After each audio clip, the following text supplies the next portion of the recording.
الحمد للہ رب العالمین الرحمن الرحیم مالک یوم الدین ایاک نعبد و ایاک نستعین اہدنا الصراط المستقیم صراط الذین انعمت علیہم غیر المغضوب علیہم ولا الضالین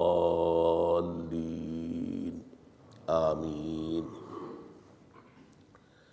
ما اصاب من مصیبت الا باذن اللہ ومن یؤمن باللہ یہد قلبہ واللہ بکل شیء علیم۔ وقال عز وجل كما ورد في سورة الحديد ما أصاب من مصيبة في الأرض ولا في أنفسكم إلا في كتاب من قبل أن نبرأها إن ذلك على الله يسير لكي لا تعصوا على ما فاتكم ولا تفرحوا بما آتاكم والله لا يحب كل مختال فخور۔ وقال عز وجل كما ورد في سورة الانشراح إن مع العسر يسرا إن مع العسر يسرا صدق الله العظيم۔ وعن أبي العباس عبد الله بن عباس رضي الله تعالى عنهما قال كنت خلف النبي صلى الله عليه وسلم يوما فقال یا غلام انی اعلمک بکلمات احفظ اللہ یحفظک احفظ اللہ تجدہ تجاہک اذا سألت فاسأل اللہ واذا استعنت فاستعن باللہ واعلم ان الامة لو اجتمعت على ان ينفعوك بشيء لم ينفعوك الا بشيء قد كتبه الله لك وَإِنِ اجْتَمَعُوا عَلَىٰ أَن يَضُرُّوكَ بِشَيْءٍ لَمْ يَضُرُّوكَ إِلَّا بِشَيْءٍ قَدْ كَتَبَ اللَّهُ عَلَيْكَ رُفِعَتِ الْأَقْلَامُ وَجَفَّتِ الصُّحُفُ۔ رواہ الترمذی رحمہ اللہ وقال حدیث حسن صحیح۔ وفی روایت غیر الترمذی احفظ اللہ تجدہ امامک تعرف إلى الله في الرخاء يعرفك في الشدة واعلم أن ما أخطأك لم يكن ليصيبك وما أصابك لم يكن ليخطئك واعلم أن النصر مع الصبر وأن الفرج مع الكرب وأن مع العسر يسرا۔ رب اشرح لي صدري ويسر لي أمري واحلل عقدة من لساني يفقهوا قولي۔ اللہم ربنا الہمنا رشدنا واعذنا من شرور انفسنا اللہم ارنا الحق حقا وارزقنا اتباعہ وارنا الباطل باطلا وارزقنا اجتنابہ آمین یا رب العالمین۔ یہ حدیث نمبر 19 اربعین نبوی کی روح دین کے اعتبار سے ایک بہت ہی اہم مسئلے سے بحث کرتی ہے۔ اس کے راوی ہے حضرت عبداللہ ابن عباس، جن کی کنیت ہے ابو العباس، یعنی ان کے والد کا نام بھی عباس ہے، ان کے بیٹے کا نام بھی عباس ہے۔ عن ابی العباس عبداللہ ابن عمر ابن عباس رضی اللہ تعالی عنہما۔ تو اس میں چونکہ جیسا کہ میں نے عرض کیا کہ استعانت باللہ، مدد مانگنی ہو تو صرف اللہ سے مانگ، یہ دین کی روح کا ایک بہت اہم مسئلہ ہے، بہت اہم مسئلہ، روح دین۔ میں نے اسی لیے آج سورہ فاتحہ کی تلاوت کی شروع میں کہ اس مسئلے کی اہمیت جو ہے اس کا آپ کو اندازہ ہو جائے۔ سورہ فاتحہ جو ہماری نماز کا جزو لازم ہے، حدیث نبوی ہے لا صلاۃ لمن لم یقرأ بفاتحۃ الکتاب، سورہ فاتحہ کے بغیر کوئی نماز نہیں ہے، ہر رکعت میں ہم پڑھتے ہیں۔ یا یہ دوسری بات ہے، فقہ حنفی کے مطابق امام پڑھتا ہے اگر جہری انداز میں تو گویا کہ پوری جماعت کی طرف سے ادائیگی ہوئی۔ لیکن اس پہ اتفاق ہے کہ سورہ فاتحہ ہی اصل نماز ہے۔ اسی لیے ایک حدیث میں جو مسلم شریف میں آئی ہے حضرت ابو ہریرہ سے، سورہ فاتحہ کی تجزیہ کیا گیا ہے مضامین کا، اور وہ حدیث قدسی ہے۔ قسمت الصلاۃ بینی و بین عبدی نصفین، اللہ فرماتا ہے میں نے نماز کو اپنے اور اپنے بندے کے درمیان برابر برابر تقسیم کر دیا۔ بندہ کہتا، اب اس کے بعد ساری تفصیل سورہ فاتحہ کی ہے۔ صلاۃ کہا، قسمت الصلاۃ بینی و بین عبدی نصفین، تو ہم تو صلاۃ میں سورہ فاتحہ بھی ہے، پھر اس کے بعد کچھ ہم اور قرآن مجید کی آیتیں پڑھتے ہیں، پھر رکوع بھی ہے، پھر سجود بھی ہے، قیام بھی ہے اور قاعدہ بھی ہے، سب ہے۔ صلاۃ تو منہ کا، لیکن یہ کہ اصل صلاۃ سورہ فاتحہ۔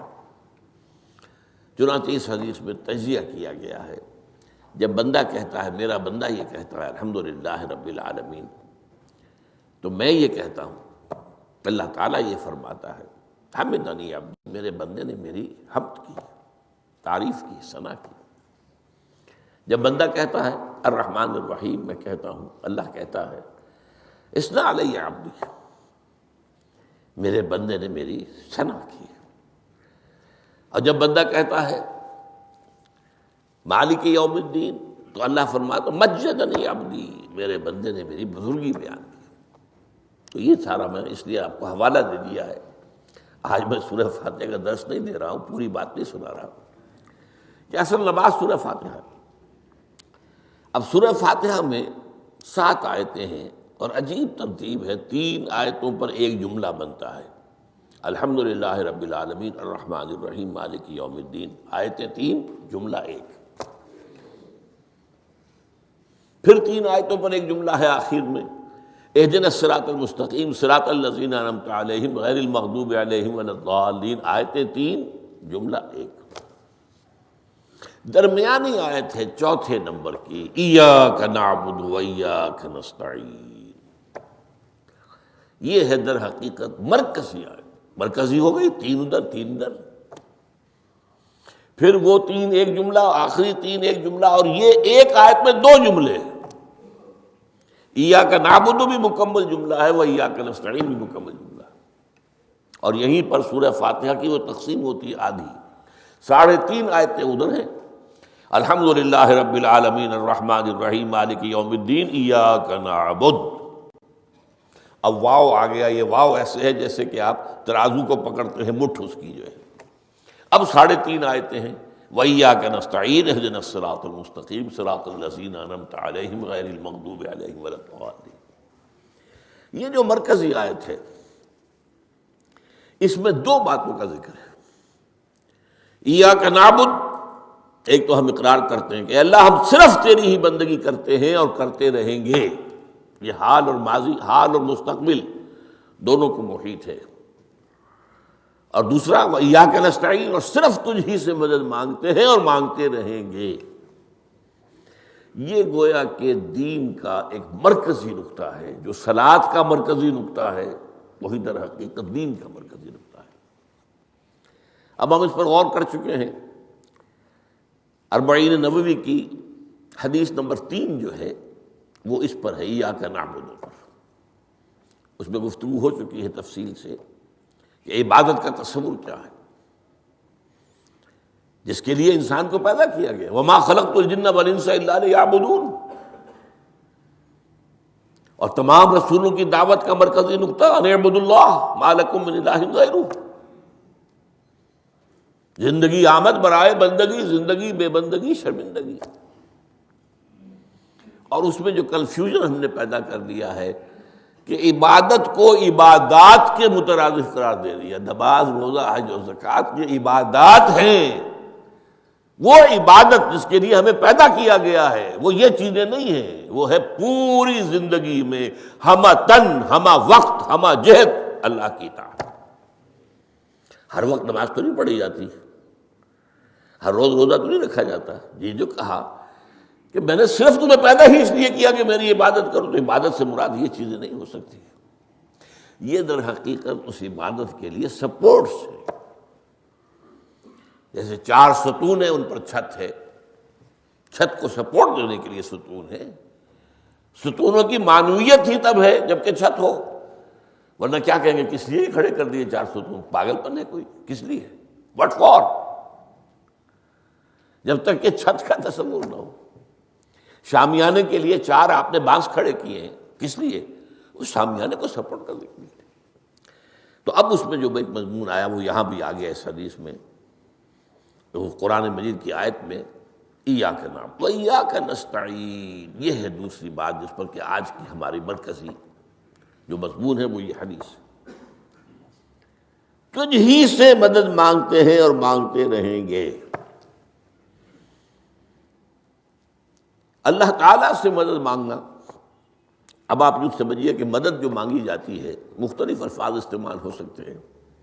استعانت وہ اس حدیث میں بھی آیا، قرآن میں بھی آیا سورہ فاتحہ میں، ایاک نستعین۔ استمداد مدد طلب کرنا، استنصار نصرت مانگنا، استدعاء کوئی دعا کرنا کسی کام کے لیے، استغاثہ کسی کی دعائی دینا، یہ تمام ایک قبیل کی چیزیں ہیں، ان کو جمع کر لیجیے استعانت۔ اب استعانت ایک تو ہے عام مادی دنیا کے اصول کے اندر، میں کسی سے کہوں بھائی مجھے ذرا پانی پلا دینا، یہ بھی استعانت ہی ہو گئی نا، میں نے اپنی ایک ضرورت کو پورا کرنے کے لیے اسے مدد چاہیے، اس میں کوئی شرک نہیں، کوئی برائی نہیں، معلوم ہے یہ ایک عام مادی قوانین کے تحت ہوگا۔ یہ علیحدہ بات ہے کہ حضور کے بارے میں یہ آتا ہے صلی اللہ علیہ وسلم کہ آپ کبھی ایسے کام کے لیے بھی کسی کو نہیں کہتے تھے، یہاں تک کہ اگر آپ سواری پر ہوتے تھے اور آپ کا جو کوڑا ہے وہ نیچے گر گیا تو آپ اپنی سواری کو بٹھا کر یا اتر کر خود کوڑا اٹھاتے تھے، کسی سے کہتے نہیں تھے کہ مجھے ذرا اٹھا دو۔ تو یہ استدعاء، استعانت، استمداد، اس میں ایک درجے ہیں، بڑے اونچے درجے بھی ہیں، لیکن عام حالات میں ہم مادی قوانین کے تحت اگر کوئی مدد چاہے کسی سے تو کوئی بری بات نہیں، اس میں کوئی شرک نہیں، اس میں کوئی کفر نہیں، اگرچہ بعض حضرات کے نزدیک اس کا ایک درجہ ہے وہ میں بعد میں بیان کروں گا، لیکن یہ کہ ماورائی انداز میں کسی غیر مرئی حقیقی یا موہومہ شخصیت سے مدد مانگنا، یہ شرک۔ غیر مرئی حقیقی فرشتے ہیں، غیر مرئی ہے حقیقی، موہومہ جنہوں نے گاڈز اینڈ گاڈیسز اور آلہہ بنا لیے، دیویاں دیوتیا بنا لیے، یہ موہومہ ہے، ان کے وہم کی پیداوار، وہ بھی غیر مرئی ہے، وہ انہوں نے تصویریں بنا دی ہیں پوجنے کے لیے، لیکن وہ یہ کہتے ہیں کہ یہ تصویریں جو ہم نے بنائی ہیں یا یہ مجسمے بنائے ہیں، بت بنائے ہیں، یہ صرف توجہ کے ارتکاز کے لیے ہے، تاکہ پورا مراقبہ کر سکیں، ہم اپنی توجہ کو مرکوز کر سکیں۔ ہمیں بھی پتہ ہے کہ ان بتوں میں کچھ نہیں ہے۔ ایک عام ہندو ہے بیچارہ، عام جاہل دیہاتی، وہ تو یہی سمجھتا ہوگا کہ اسی میں ہے سب کچھ، اس بت ہی کے اندر ہے، لیکن جو پڑھے لکھے ہندو ہیں، جو تعلیم یافتہ لوگ ہیں، ڈاکٹر رادھا کرشنن بہت بڑا فلسفی تھا، جو آپ کو معلوم ہے بھارت کا صدر رہا ہے، بہت بڑا فلسفی، تو اس کی ایک کتاب ہے انڈین فلسفی پہ، اتنی موٹی موٹی 2 جلدیں ہیں اور بڑی باریک ٹائپ کی، اس میں اس نے کہا کہ ہم ان بتوں میں کچھ نہیں سمجھتے، یہ تو صرف کنسنٹریشن، توجہ کو مرکوز کرنے کے لیے ہم نے ان کو بنا لیا ہے، تاکہ ان کے ساتھ ایک ذہنی اور روحانی رشتہ قائم کرنے کے لیے اپنی توجہات کو مرکوز کر سکیں۔ بہرحال یہ میں نے بتایا، ایک ہے غیر مرئی حقیقی، ایک ہے غیر مرئی موہومہ۔ غیر مرئی حقیقی میں فرشتے بھی ہیں، معلوم ہے یہاں موجود ہیں، کرامن کاتبین ہیں، لیکن میں یہ نہیں کہہ سکتا کہ ذرا میری یہ مشکل دور کر دو، اس فرشتے سے میں مخاطب نہیں ہو سکتا، یہ شرک ہو جائے، حالانکہ ہمیں معلوم ہے فرشتہ ہے، فرشتے تو اس وقت ہمارے اس مجمع کو گھیرے ہوئے ہیں، حضور کی حدیث ہے، مجتمع قوم فی بیت من بیوت اللہ ہے یتلون کتاب اللہ ویدارسونہ بینہم الا حفتہم الملائکہ وغشیتہم الرحمہ. جب بھی کبھی میرے گھروں میں سے کسی گھر میں میرے بندے جمع ہوتے ہیں قرآن کو پڑھنے اور سمجھنے کے لیے، سمجھنے سمجھانے کے لیے، تو فرشتے ان کے گرد گھیرا ڈال لیتے ہیں اور ان پر رحمت چھا جاتی ہے اور سکینت ان پر آسمان سے نازل ہوتی ہے. اور اللہ تعالیٰ ان کا ذکر کرتا ہے فی من عندہ. دیکھو اے فرشتو، تم تو کہتے تھے نا کہ اے اللہ تو یہ خلیفہ بنانے چلا ہے آدم، یہ تو دنیا میں فساد مچائے گا. دیکھو وہ میرے بندے وہ کیا کر رہے ہیں. اللہ تعالیٰ ذکر کرتا ہے ان کا اپنی اس مجلس میں، وہ جو ملأ اعلیٰ کی مجلس ہے، جو اللہ تعالیٰ کے قریب ترین جو فرشتے ہیں ان میں. تو فرشتے ہیں لیکن مدد نہیں مانگی جا سکتی. اسی طرح اب ذرا مسئلہ دوسرا وہ مختلف ہی ہو جائے گا. میں نے پہلے وہ بات کی جس میں اختلاف کا امکان ہی، فرشتے تو ہیں، ان پر ہمارا ایمان ہے، اور اصل میں ایمان بالملائکہ ہی کی شکل بگڑی ہے. یہ جو گاڈز اور گاڈیسز بنا لیے گئے ہیں اور دیوی اور دیوتا بنا لیے گئے ہیں اور آلہہ بنا لیے گئے، ملائکہ ہی کی. ملائکہ کو اللہ نے ایک ایک کام کے اوپر معمور کیا ہوا ہے. یہ پہاڑوں کا فرشتہ ہے، یہ بارش کا فرشتہ ہے، یہ فلاں کا فرشتہ ہے. انہوں نے انہی کو دیوتا بنا لیا. بس غلطی کیا لگی کہ ان کا کوئی اختیار بھی ہے. ہمارا ایمان کیا، فرشتوں کا اختیار کوئی نہیں.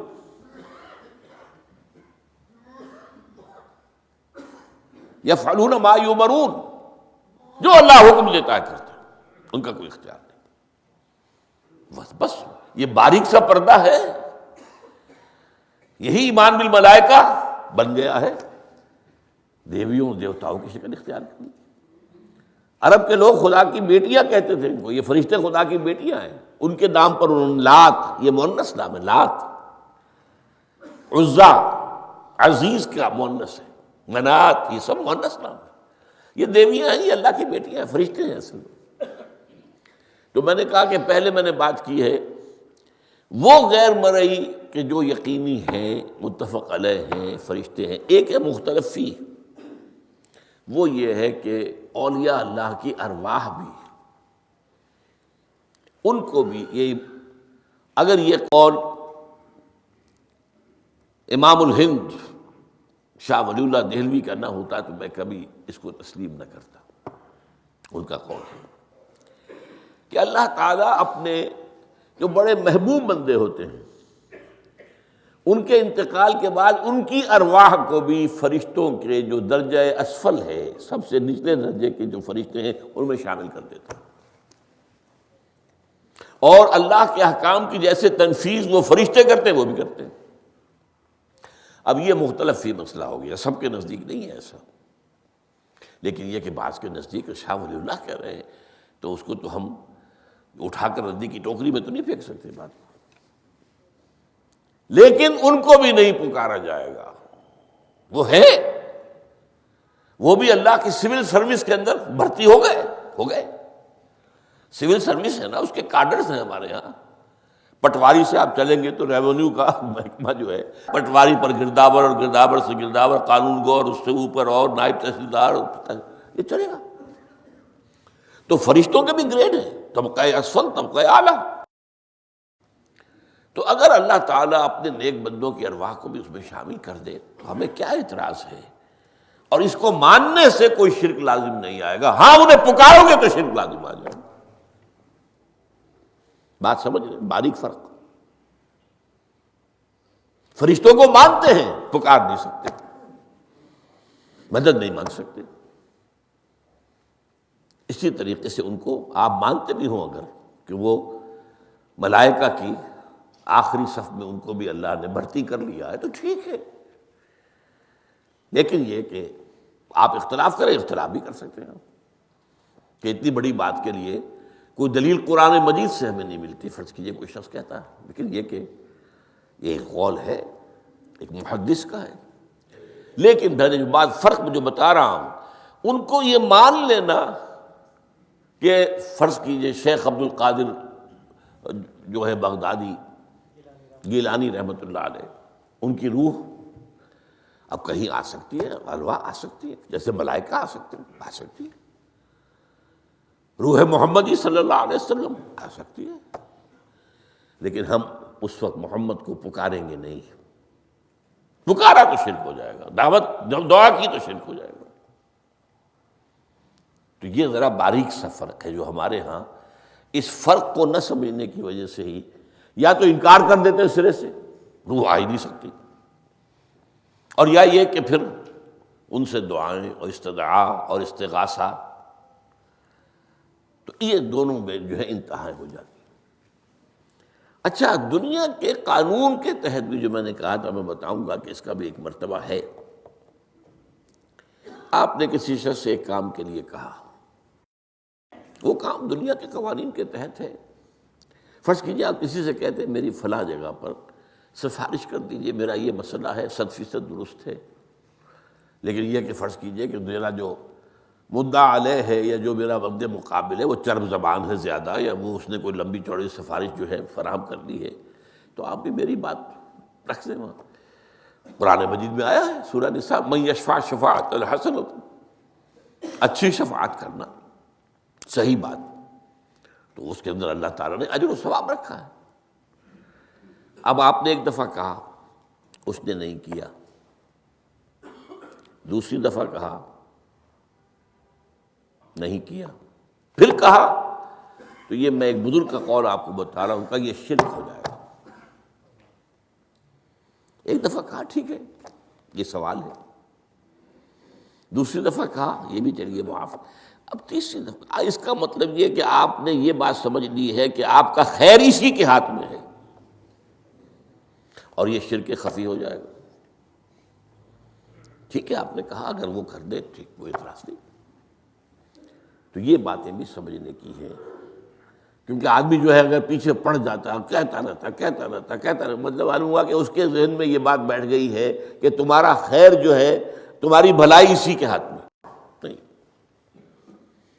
بہرحال اس تمہید کے بعد اب ہم پڑھ رہے ہیں،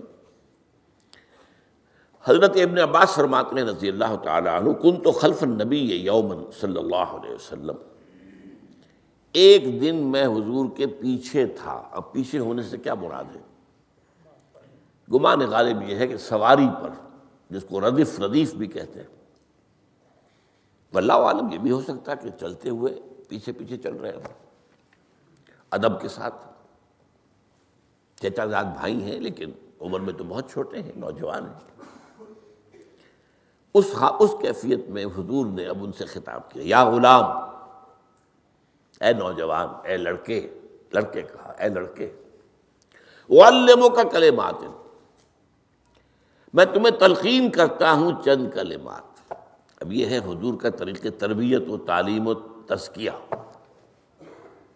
وہاں کوئی مدرسے نہیں تھے، وہاں کوئی درس کی محفلیں تو نہیں ہوتی تھی، محفل تو ایک ہی ہوتی تھی ہفتے میں، اور وہ جمعے کا اجتماع ہے، باقی حضور کی صحبت ہے، فجر کی نماز کے بعد بھی آپ بیٹھے ہیں، صحابہ بھی بیٹھ کے ہیں، کچھ گفتگو ہو رہی ہے، اسی میں تربیت، اسی میں تعلیم، اسی میں تزکیہ۔ وہ علیحدہ ذکر کے حلقے جو ہے وہ ضربے مارنے کے لیے یہ تو نہیں تھے، یہ تو بات کی ایجاد ہے، ان میں تو سب مانتے ہیں کہ یہ بات کی ایجاد ہے، یہ مسنون چیزیں نہیں۔ بہرحال حضور نے اے لڑکے یا اے بیٹے، جو بھی آپ اس کا ترجمہ کریں، میں تمہیں چند باتیں سکھاتا ہوں، مطلب کیا ہے، وعلمک کلمات، توجہ سے سنو، غور سے سنو، حفظ جان بنا لو۔ احفظ اللہ یحفظک، پہلا کلمہ، اللہ کی حفاظت کرو وہ تمہاری حفاظت کرے گا۔ اب اس سے مراد کیا ہے؟ عام طور پر سمجھا گیا ہے کہ اللہ کے احکام کی حفاظت کرو، کوئی حکم ٹوٹنے نہ پائے، وہ تمہاری حفاظت کرے گا۔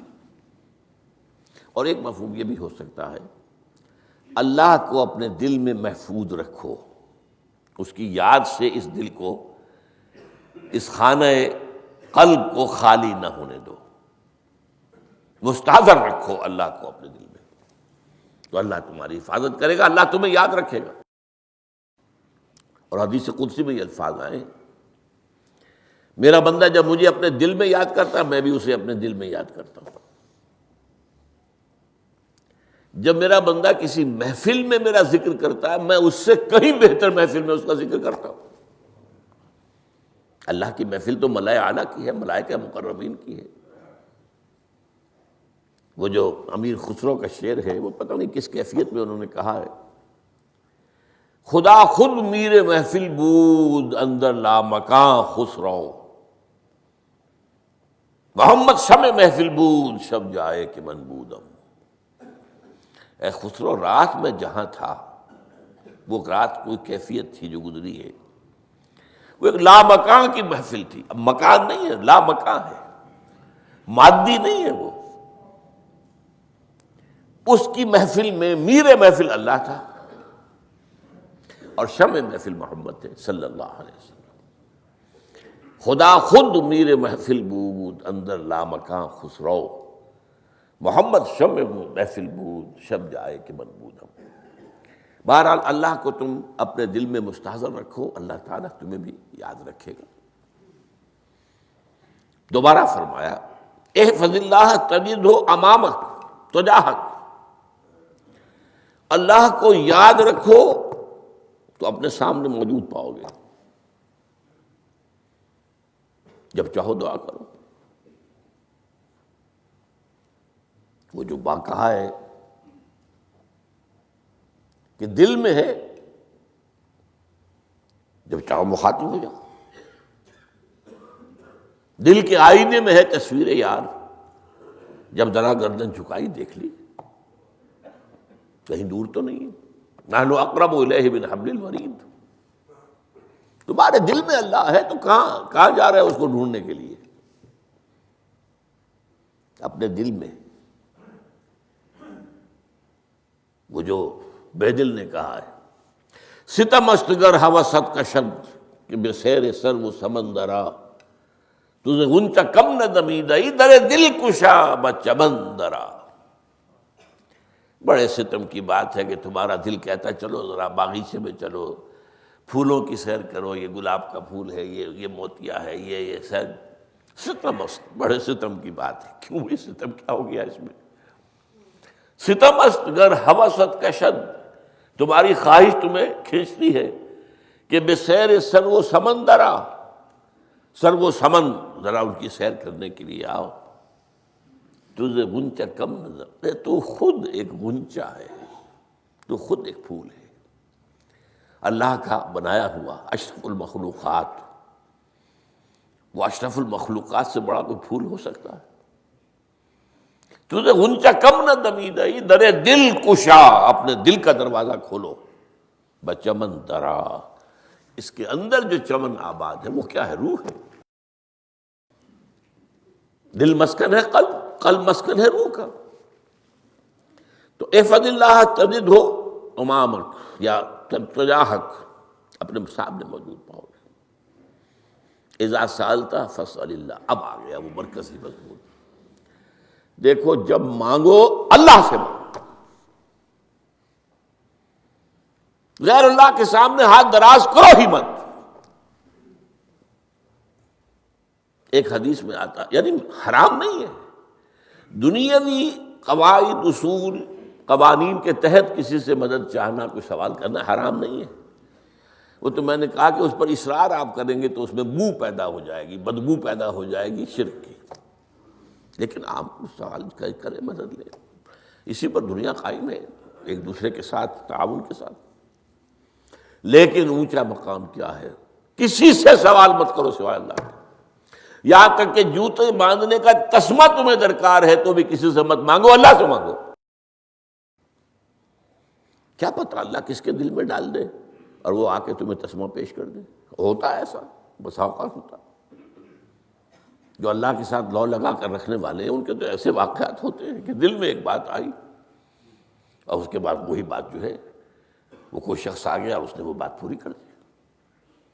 کیونکہ لوگوں کے دل جو ہے وہ تو اللہ کے دو انگلیوں کے مابین جسے چاہتا پھیر دیتا ہے۔ کیا پتہ اللہ کسی فرشتے کو انسانی شکل میں بھیج دے؟ آتا ہے فرشتہ، آتا ہے انسانی شکل میں آتا ہے۔ آپ کی تکلیف کو رفع کر دے، آپ کی ضرورت کو پورا کر دے، اسی سے مانگو، کسی اور سے مت مانگو۔ یہ ہے توحید کا لب لباب۔ یوں سمجھیے اسلام کی جڑ کیا ہے؟ ایمان۔ اسلام کا جو خارجی نظام عمل ہے، انفرادی اعمال ہو، اجتماعی ہو، ان سب کی روح رواں کیا ہے؟ ایمان۔ ٹھیک، ایک بات ہو گئی۔ ایمان کا خلاصہ لب لباب کیا ہے؟ ایمان باللہ۔ جیسے ایمان بالآخرہ بھی ہے، ایمان بالملائکہ ہے، ایمان بالانبیاء ہے، ایمان بالرسل ہے، ایمان بالکتب ہے، ایمان بالقدر ہے، لیکن اصل ایمان، اسی لیے ایمان مجمل میں آپ کو معلوم ہے کسی اور چیز کا ذکر نہیں ہے۔ آمنت باللہ کما ہوا باسمائہ وصفاتہ وقبلت جمیع احکامہ اقرار باللسان وتصدیق بالقلب۔ یہ ایمان مجمل ہے، اجمالی طور پر ایمان اس کا نام ہے۔ ہاں، مفصل تفصیلی طور پر آمنت باللہ وملائکتہ وکتبہ ورسلہ والیوم الآخر والقدر خیرہ وشرہ من اللہ تعالی والبعث بعد الموت۔ تو اسلام کی جڑ ایمان، اور اسلام کا سارا جو نظام عمل ہے، چاہے انفرادی اعمال ہو چاہے اجتماعی، ان سب کی روح رواں ایمان، اور ایمان کا خلاصہ ایمان باللہ۔ اور ایمان باللہ کا اصل حاصل وہ ہے جو اس حدیث میں آ رہا ہے۔ اس کے دو ہیں تقاضے، عبادت صرف اسی کی، استعانت صرف اسی سے۔ اس لیے میں نے سورہ فاتحہ کا تذکرہ شروع میں کیا۔ یہ عبادت کا جوہر ہے، عبادت کا جو ہے یہ ایمان کا حاصل، عبادت صرف اس کی اور استعانت صرف اس سے۔ استعانت ہی میں سوال بھی آ گیا، یہ بھی مدد ہے۔ آپ کسی سے کچھ مدد مالی چاہ رہے ہیں یا کوئی اور مدد چاہتے ہیں، کسی کام میں مدد چاہتے ہیں، جیسے میں نے کہا تھا کہیں سفارش کرانا چاہتے ہیں، یہ بھی ایک مدد ہے۔ وَإِذَا اسْتَعَنْتَ فَاسْتَعِنْ بِاللَّهِ، اور جب مدد مانگو صرف اللہ سے مانگو۔ اور وہ سارے الفاظ یاد کر لیے، استدعاء، استعانت، استغاثہ۔ یہ جو غوث اعظم سے استغاثہ کیا جاتا ہے، یہ تو شرک ہے۔ استغاثہ اللہ سے، دعائی اللہ کی۔ اس اعتبار سے استمداد، استعانت، استدعاء، استغاثہ، یہ سب اللہ سے، صرف اللہ سے۔ عبادت صرف اللہ کی، ایاک نعبد، اور استعانت صرف اللہ سے۔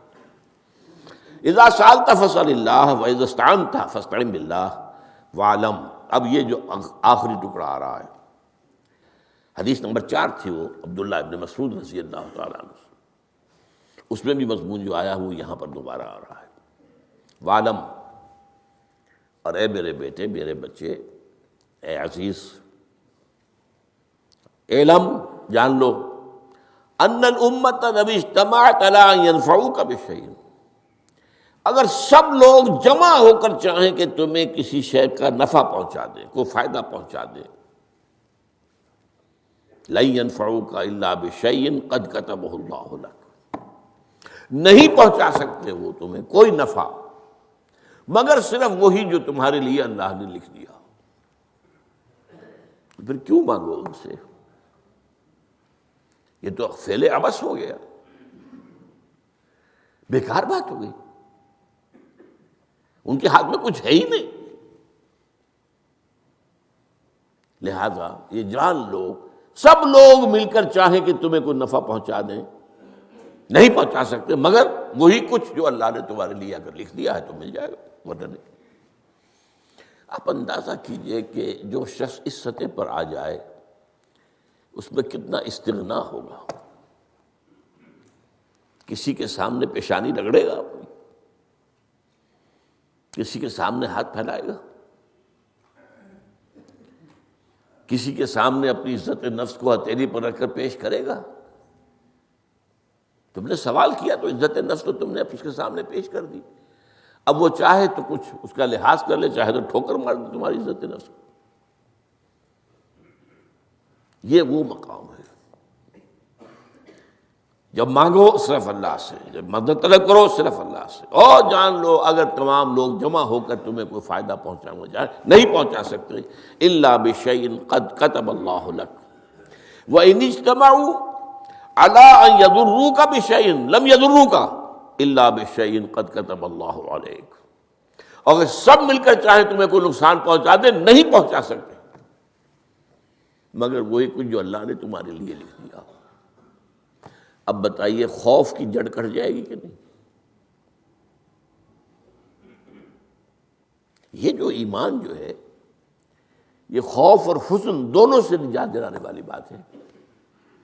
جو حقیقی مومن ہے وہ اللہ کا ولی ہے،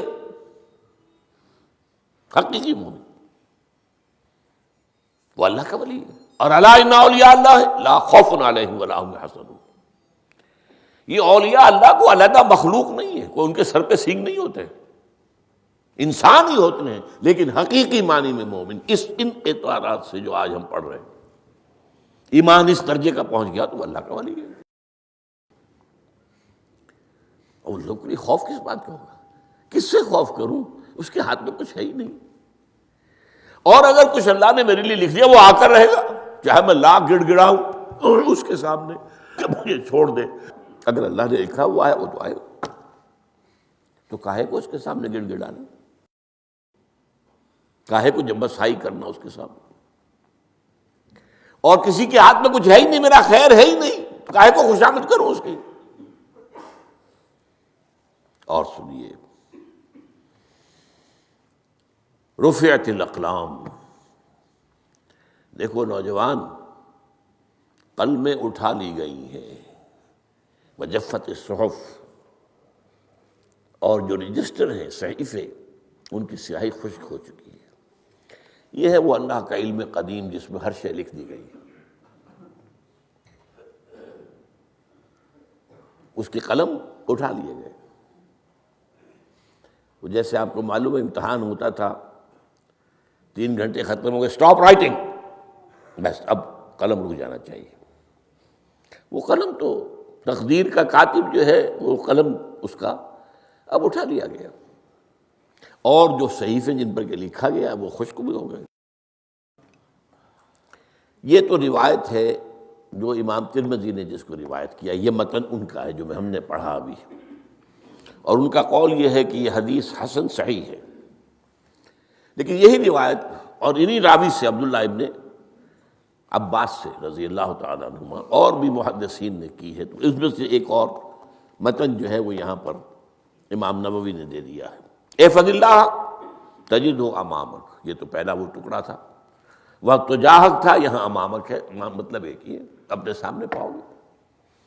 اللہ کی حفاظت کرو، اللہ کو دل میں، اللہ کی یاد کو محفوظ رکھو، گویا کہ اللہ کو مستحضر رکھو۔ ذکر اللہ کے معنی کیا ہے؟ استحضار اللہ فی القلب، یہ ذکر اللہ ہے۔ جنہیں ہم ذکر سمجھ بیٹھے ہیں وہ ذکر کے ذریعے ہے۔ اقیم الصلاۃ لذکری، نماز قائم کرو میری یاد کے لیے، نماز ذریعہ ہے یاد کا۔ یہ علیحدہ بات ہے کہ آپ نے 17 رکعتیں بھی پڑھ لی ہو جو عشاء کی اور یاد آپ کو آئی ہی نہیں کوئی، آپ تو ایک میکینیکل انداز میں جو ہے وہ اٹھک بیٹھک کر رہے ہیں اور آپ کی زبان سے کچھ نکل رہا ہے، اس کا آپ کے شعور سے، دل کی گہرائی سے کوئی رابطہ ہے ہی نہیں، وہ ذکر تو نہیں ہوا۔ ہاں نماز فرض تھی وہ ادا ہو گئی، آپ کی فرض ادا ہو گئی۔ تو جنہیں ہم نے ذرائع، جنہیں ذکر سمجھا وہ ذرائع ذکر ہے، اللہ اللہ سبحان اللہ زبان سے، یہ تاکہ اس کے نتیجے میں وہ ذکر حاصل ہو جائے۔ استحضار اللہ فی القلب، ذکر کے معنی ہے استحضار اللہ فی القلب۔ تعرف الی اللہ فی الرخاء، اور دیکھو کشادگی کے وقت میں تم اللہ کو یاد رکھو، اللہ کی طرف رجوع کیے رہو، بھول نہ جاؤ۔ وہ نہ ہو جو کبھی کہا تھا، بہادر شاہ ظفر کے اشعار میں سے بہت زور کا شعر ہے، ظفر آدمی اس کو نہ جانیے چاہے کتنا ہی ہو فہم و ذکا، جسے عیش میں یاد خدا نہ رہی، جسے طیش میں خوف خدا نہ رہا۔ وہ ہے کشادگی کی حالت میں، جبکہ تمہارے لیے کشادگی ہے، اللہ کی طرف رجوع کیے رکھو۔ یعرف کا فی الشدہ، تو اللہ اپنی توجہ تم پر رکھے گا شدت کے وقت میں، جب تمہیں کوئی تکلیف ہے، اس تکلیف کو تم پر آسان کر دے گا۔ تکلیف تو آنی ہے، جو لکھی ہوئی ہے وہ تو آئے گی، لیکن یہ کہ اللہ تعالیٰ اس کی شدت کو، ایک ہی چیز ہے جس کو ایک انسان بہت شدت کے ساتھ محسوس کر رہا ہے، دوسرا آدمی اتنا نہیں محسوس کر رہا ہے، احساس کا معاملہ ہوگا نا۔ وہ تو اصل میں اگر انسان کی نروز کٹی ہوئی ہے تو احساس ہوگا ہی نہیں، سرے سے ہی نہیں ہوگا۔ تو اس اعتبار سے اللہ تعالیٰ تمہارے لیے اس شدت کی کمی کر دے گا۔ وَاعْلَمْ أَنَّمَا أَخْطَأَكَ لَمْ يَكُنْ لِيُصِيبَكَ، اور جان لو جو چیز تم سے چھوٹ گئی ہے، رہ گئی ہے، وہ ہرگز تمہیں ملنے والی نہیں تھی۔ اب آپ نے کسی ملازمت کے لیے درخواست دی ہے، درخواستیں مانگی گئی ہیں، اپنی سی محنت کر لی، نہیں ملی ملازمت، اب آپ بیٹھے ہوئے افسوس میں، رنج میں، غم میں، فلاں نے یہ کر دیا، فلاں نے یہ کر دیا، وہ فلاں جو ہے بڑی تکڑی سفارش لے آیا تھا، فلاں نے رشوت دے دی۔ چھوڑو میاں اس کو، وہ تمہارے لیے نہیں تھی۔ کاہے کو اپنے ذہن کے اندر یہ کھچڑی پکا رہے ہو بیٹھے ہوئے؟ خام خواہ آپ شاید سوء ظن میں بھی مبتلا ہو رہے ہو، کسی نے نہ رشوت دی اور آپ سمجھتے ہو کہ رشوت دی ہے اس نے۔ یہ ساری چیزیں جو ساری سیئات، ان کی جڑ کٹ جائے گی۔ وَاعْلَمْ أَنَّمَا أَخْطَأَكَ لَمْ يَكُنْ لِيُصِيبَكَ وَمَا أَصَابَكَ، اور جو چیز تم پر آ گئی، لَمْ يَكُنْ لِيُخْطِئَكَ، ہو ہی نہیں سکتا تھا کہ وہ تم پر نہ آتی۔ یہ کر لیتا تو ہو جاتا، شاید یہ کر لیتا، میں نے ٹیکا پہلے لگوا دیا ہوتا تو یہ بات نہ ہوتی۔ بھائی وہ جو ہونا تھا وہ ہونا تھا۔ اب یہ وہ چیز ہے جس سے انسان میں کیفیت پیدا ہوتی تسلیم و رضا۔ ہم بھی تسلیم کی خو ڈالیں گے، بے نیازی تیری عادت ہی صحیح، اے اللہ جو تو نے چاہا مجھے قبول ہے۔ اسی لیے میں نے آپ کو آیتیں سنائیں سورہ تغابن کی، ما اصاب من مصیبت الا باذن اللہ، کوئی مصیبت نہیں آتی مگر اللہ کے اذن سے۔ ومن یؤمن باللہ یہد قلبہ، جو اللہ پر ایمان رکھتا ہو اللہ اس کے دل کو ہدایت دے دیتا ہے۔ ہدایت کس بات کی؟ تسلیم و رضا۔ ستمست گر حوست کا شد کہ میں سر سلو سمندرا، نہیں یہ دوسرا شعر میں پڑھنا چاہتا تھا۔ سر دوستاں سلامت کہ تو خنجر آزمائی، نہ شبد نصیب دشمن کے شبد ہلاکے تیغت۔ اے اللہ تیری طرف سے ہے، مجھے قبول ہے، اور بظاہر مجھے تکلیف ہو رہی ہے لیکن یقیناً اس میں میرا کوئی خیر ہے۔ یدک الخیر، تیرے ہاتھ میں تو خیر ہی خیر ہے، جو بھی تیری طرف سے آئے۔ سر تسلیم خم ہے جو مزاج یاد میں آئے۔ اور یہ مضمون جو ہے زیادہ بڑے پیمانے پر سورہ حدید میں آیا ہے۔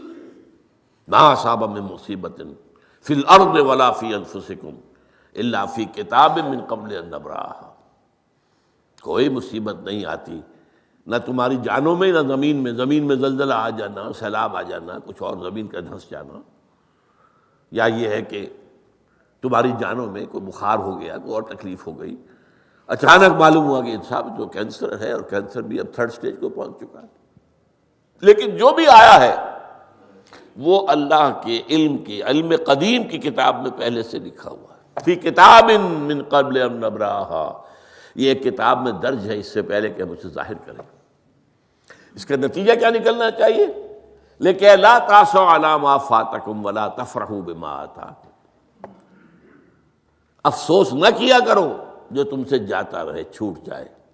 کوئی عزیز فوت ہو گیا، کوئی موقع ہاتھ سے نکل گیا، ارے بھائی میں چوک گیا، بڑا موقع تھا، اب اس پر افسوس کر رہے ہیں؟ نہیں، جو چیز لیکن لا تاسوا علی ما فاتک ولا تفرحوا بما آتاک، جو اللہ تمہیں دے دے اس پر اتراؤ مت۔